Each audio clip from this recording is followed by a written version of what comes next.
No! God, please, no! No! No! No!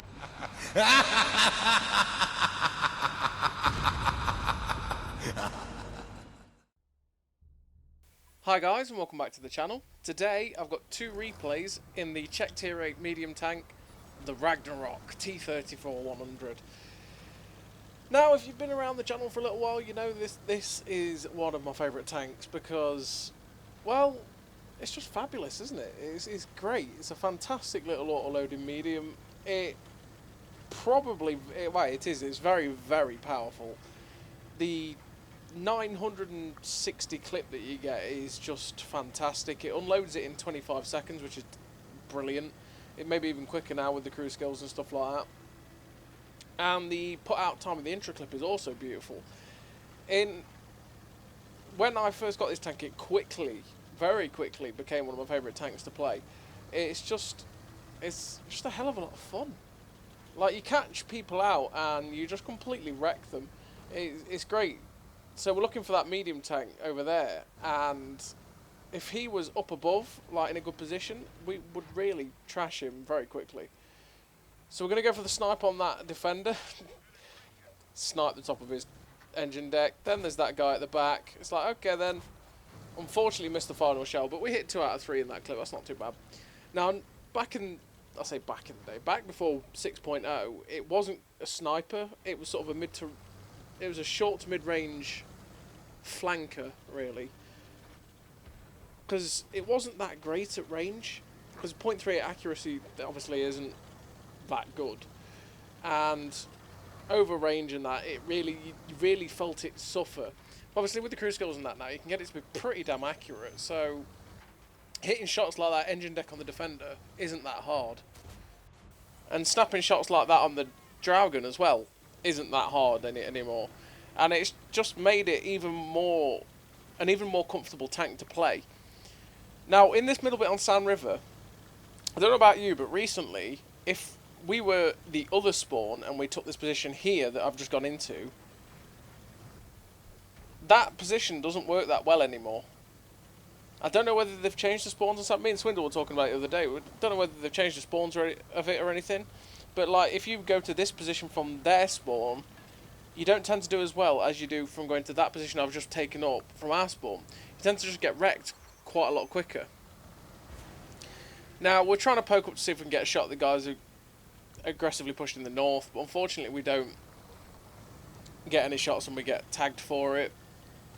And I'm like, okay, I'll go around here. Then we spot this SU-101. It's like, okay, we'll drop the clip into it.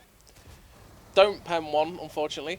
And we're gonna be a little bit indecisive here, because I'm like, right, okay, I'll push up back here, see if I can get into a position where he can't shoot me. But he's always gonna shoot me.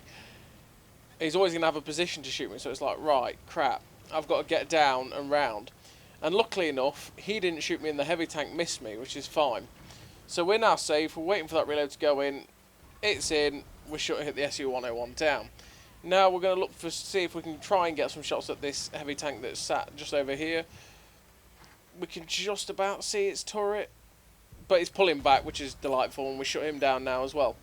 And because we're not going to have a chance to shoot it anymore, well, we could have done. We could have had a shot at the Jagdpanther, but I expect that Jagdpanther to stay up there. So what I did is, as soon as I've shot that IS and killed him, it's like, right, okay, I'm going to pop the reload, and we're going to go for a full reload, because it's more beneficial to have the full clip than it is to just have the one shot fired or the 2 shots fired, you know, and holding on to that one shell in the hope that I might get a shot into it. Now, obviously, this Jagdpanther now has only is only a 1 shot, but we've still got 2 shells left, and that is now timed so we can finish this artillery. Unfortunately, we missed though, and as you see, there is a bug at the minute as well, which is kind of annoying, that when food runs out, when your passive bonus food runs out, and it goes to recharging status, for some reason the gun jerks up, which is really annoying, because if you're in the middle of firing your autoload like that, then your aim goes from where it was aiming, it just shoots up, and it can really screw you over sometimes. So be aware of that. So now that we've popped those shots to those guys, I'm actually going to come to this position here now, because we've caught this defender out, and we've managed to get 1 shot. Unfortunately it bounces. shot goes into his lower plate, and then the second shot bounces because he started moving. Unfortunately, just because we hadn't waited that extra split second, we hit the upper plate of the defender. So I kind of made it look like I was going to run away, and instead I'm just going to fall back and reload. My intention is probably to go back up on the top of this ridgeline now, and see if I can get shots again across the north now that I'm going to be reloaded. And there is a heavy tank just there, which is that defender, and it's like, okay, well then, I'll just shut you down. No, because we bounce on magic Russian spaced armour. The second one goes in and pens him, luckily enough. And I'm just looking again for shots, but there is no one to shoot, so I'm like, you know, okay, I'm popping the reload again, get the food boost in, and we're going for the max reload we can get. And as soon as we move up, there's this Dragon here, which obviously isn't ideal, but, you know, it's fine. And just, again, look how quick we're getting this reloading on this 100mm. It's great. And we're going to see if we can get a shot at this artillery. He's awkwardly behind buildings, and he gets shut down by someone else. But we're going to come over here and get this Dragon. So we're going to just auto-aim and fire at him. 1, 2, and we'll finish him off. And just as we're coming around, it's like, oh, I'm reloading now, and there's another Dragon. But he's only got 83 hit points. So, if we get a decent speed and clip him, he'll die to ramming, which is fine. The artillery shoots at us from behind, so we know he's behind us. There's the light tank over there as well. So we know where both the enemy tanks are that are left on the enemy team. We know that they're both over there. So we're going to go up on top of this ridgeline now to see if we can get some shots at the light tank.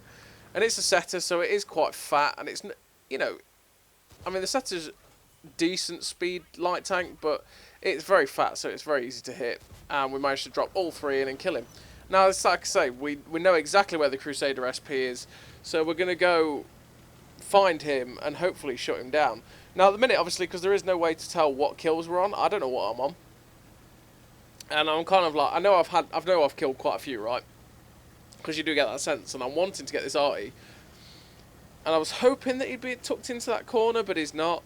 So it's more than likely at I-10, sorry. And unfortunately, scumbags be scumbags, he killed himself. And little did we know, as we get the MVP screen up, we had 7 kills. So chasing that artillery would have been our 8th kill if we could get to it. Obviously, there was people ahead of us. So unfortunately, we didn't get that. But we did finish with 1928 base, 7 kills, 4.4k damage, 1100 assisted. And it just shows how mad this tank is that 1900 base is only a first class in this tank. So we've got Devastator, Sniper, Top Gun, High Caliber. And yeah, the Ragnarok, isn't it?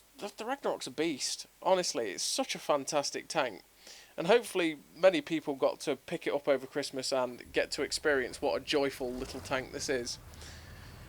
So in the second game, we're on El Haloof.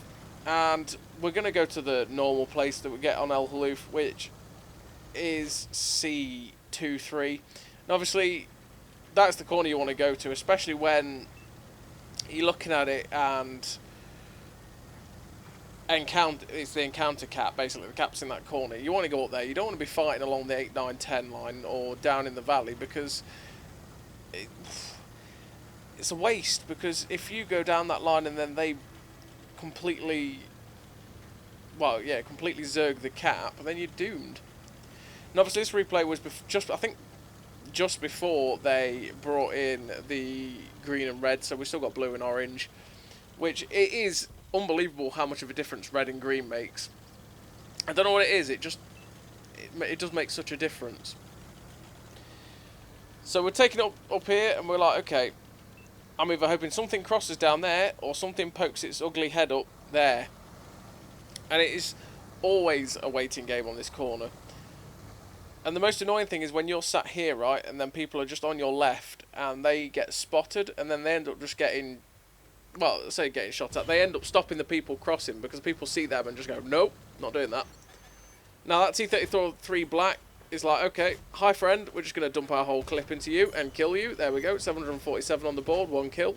First clip out, that's exactly what I want, that's very useful. And again, it's the Ragnarok, the same as the General, right? The General is even better for it, but it's not as devastating as the Ragnarok. And that is dumping your clip and then being back in the fight again. Now, it's absolutely great for that. Unfortunately, we bounced on that Panther 88's turret, but yeah, so it wasn't quite the perfect clip. But yeah, I mean, look, we're only 15, 16 seconds away again from being fully loaded, and then we're back in with another 920 clip. That's what it's the kind of autoloader I like, and the fact that you can get your clip out quickly, you can get the damage out, but you're not out of the fight for all that long. So that AMX M451 has picked the worst time to go across. Literally just reloaded, and it's like, well, okay then. We penned 2 of the shots on him, and just as he was, just as he stopped, it was like, well, we're going to put the final shot in and we're going to track you. And look at that, because we put the final shot into his drive wheel and tracked him, we managed to get nearly 1,000 assistance. And I mean, it's always good to do that. If you've got an autoloader like this and they're happy to sit still, you pop 2 shots into pen, you just get the 3rd shell and try and go for the tracks like that, and you can get some nice assisted off. So in such a short space of time, and we're 3 minutes in now, we've managed, well, wait for it, we've managed 2.8k damage. There we go, after we've unloaded on that Tiger one who made that poor choice there. Less than 3 minutes and we're already up to nearly 3k damage, which is already a fantastic game for a tier 8 tank. I mean, really, I'm looking at 3k damage in, say if I'm in a Vengeance, or yeah, well, okay, just to take a Vengeance or a Deathstalker or something like that, right? One of those tier 8 mediums. I'm looking at 3k damage and going, yeah, that's a good game. That's a pretty solid game for these tanks. In the Ragnarok, I'm looking at it going, yeah, that's average. And I think, again, that's another testament to how mad this tank can be. I mean, we've got a lovely clip off at that Defender, and we're up to 3.7k damage nearly. And we're just waiting for the reload to go in, and I want to go after this guy over here now, because there is the heavy tank there, which is a problem. But okay, he pulls out. It's like, well, sure then, I'll finish you off. Well, we got unlucky with the first shell, but the final 2 shells went straight and true, killed him. We're up to 4k. We've got another kill and 1,000 assistance. And again, now my plan is definitely to go for this P43 Tur. And I'm just waiting for that reload to go in. And obviously, look at that. Everyone else is in. They're going for it. And it's like, well, yeah, okay. They're going for it. I'm nearly loaded. I want to get there and dump my clip. So we get 1, 2, and 3. And we're up to 4.7k damage now. Unfortunately, he damaged my ammo rack. But we have a repair kit. So we're going to get that in soon, I hope. Are we going to repair? There we go, we repaired it. We would have been loaded by now, but, didn't realise that the ammo rack had gone. I mean, to be fair, this is probably back from when I still had no idea when things were broken. And to be honest, there's a lot of things that still get broken, and I have no idea when it's got damaged. I just press X and repair it. It could literally be my radio is broken, but I have no idea, so I just I'll repair it. It's fine. That's what reusable consumables are good for, So we come across this Tiger Shark. First one missed, second one we went for the track, didn't track him, but third one we finish him off, and we end the game with 5.2k damage and 1,000 assistance. I don't know how many kills I got, because again, we can't see how many kills we got until we get to this MVP screen. So we came first, 5 kills, there we go. We got 5 kills, 2.1k base, 5.2k damage, and again, another great game for this absolutely fantastic tank. And look how many credits we made, nearly 300,000 credits. I'm pretty sure I had a 2x silver boost on there as well.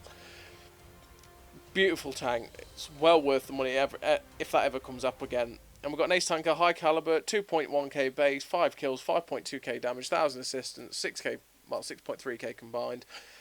Ragnarok, one of my favourite tanks, absolute beast. And yeah, it's just fabulous. I couldn't recommend this tank any more to everybody, generally. So as always, everybody, thank you very much for watching. I hope you enjoyed the video, and I'll see you next time.